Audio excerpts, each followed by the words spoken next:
এই জেলা প্রশাসক সাহেব, মন্ত্রী সাহেবকে আমার বক্তব্য শোনার জন্য অনুরোধ করছি। প্রধান শিক্ষক সৃষ্ট পদ হল 50টি, এখানে শূন্য পদ 50টি। নাউজুবিল্লাহ। আমি মাননীয় মন্ত্রী মহোদয়কে একটু দৃষ্টি আকর্ষণ করে বলতে চাই, এই জেলা প্রশাসক সাহেব, মন্ত্রী সাহেবকে আমার বক্তব্য শোনার জন্য অনুরোধ করছি। আপনি আমার বক্তব্যটা শুনেন। আমরা প্রায় শুনি আমাদের এখানে শিক্ষার হার ডে বাই ডে নিম্নগামী, আমাদের এখানে রেজাল্ট ভালো হয় না, ইত্যাদি ইত্যাদি দীর্ঘদিন যাবত। আদৌ কি শিক্ষা মন্ত্রণালয় এই অঞ্চলে বাচ্চাদের দায়িত্বটুকু আছে সেটা পূরণ করতে পেরেছেন কিনা, সেটা আমার আজকের দিনের প্রশ্ন। দ্বিতীয়ত হলো, আমার এই জেলায় বেসিক যেখানে প্রাইমারি স্কুল, সেই প্রাইমারি স্কুলের 850টি পদ শূন্য রেখে কিভাবে এই এলাকার শিক্ষার মান বাড়াতে পারে আমি জানি না।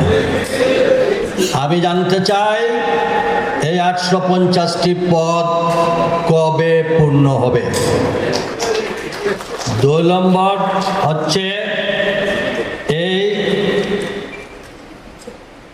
মাধ্যমিক উচ্চ মাধ্যমিকের প্রধান শিক্ষক সৃষ্ট পদ হল 50টি, এখানে শূন্য পদ 50টি। নাউজুবিল্লাহ।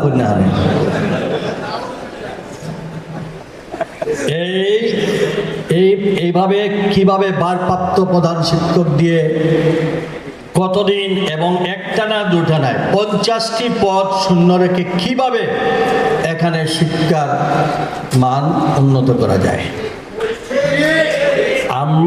এরপরে মাধ্যমিক শিক্ষা অফিসার 40 জন থাকার কথা, এখানে মাত্র 29 জন। তারপরে জনবল শূন্য। তো প্রধান শিক্ষকের স্বয়ং প্রধান শিক্ষক যদি এই না থাকে তাহলে বাকিটা তো আর কি বলবো আমি। উপজেলা মাধ্যমিক শিক্ষা অফিসার 40 জন থাকার কথা, মাত্র 6 জনদের দিয়ে 40 জনের কাজ কিভাবে সম্পন্ন করা যায়। আমি জানতে চাই শিক্ষা মন্ত্রণালয়ের ডিজি, শিক্ষা মন্ত্রণালয়ের সচিব, অন্যান্য যারা দায়িত্বশীল নেতৃত্ব যা আছেন কর্মরত, তারা কি এই বিভাগের শিক্ষা প্রতিষ্ঠানের যা বাইরে এলাকার মানুষ শিক্ষিত হোক সেটা চান কিনা আমি জানি না। আমি মনে করি এটা বৈষম্যের শিকার।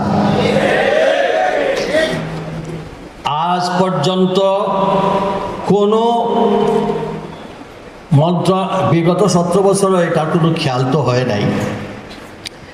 আমরা খালি উন্নয়ন, যে উন্নয়ন হলে পরে জাতি উন্নত হবে, সেই উন্নয়নকে বন্ধ রেখে কিভাবে আপনার উন্নয়নের চিন্তা করেন। আমি দুঃখের সঙ্গে বলছি, মাননীয় শিক্ষামন্ত্রী, আপনি প্রতিমন্ত্রী থাকাকালীন অবস্থায় মরহুম এম সাইফুর রহমান সাহেব এই অঞ্চলে প্রকৌশল বিশ্ববিদ্যালয় করার লক্ষ্যে প্রকৌশল কলেজ করেছিলেন, এবং যেটা আজ পর্যন্ত আলোর মুখ দেখে নাই। সেখানে ওই পলিটেকনিক্যাল ইনস্টিটিউটের কয়েকজন শিক্ষক দিয়ে ইঞ্জিনিয়ারিং কলেজ চালানো হচ্ছে। আমি আজকের এই দিনে মাননীয় মন্ত্রীর কাছ থেকে এটুকু আশ্বাস চাই যে ইঞ্জিনিয়ারিং কলেজ কবে পূর্ণদমে চালু হবে এবং এটাকে এই সরকারের আমলে কিভাবে আপনারা বিশ্ববিদ্যালয়ে রূপান্তরিত করবেন সেই দাবিটুকু জানাচ্ছি।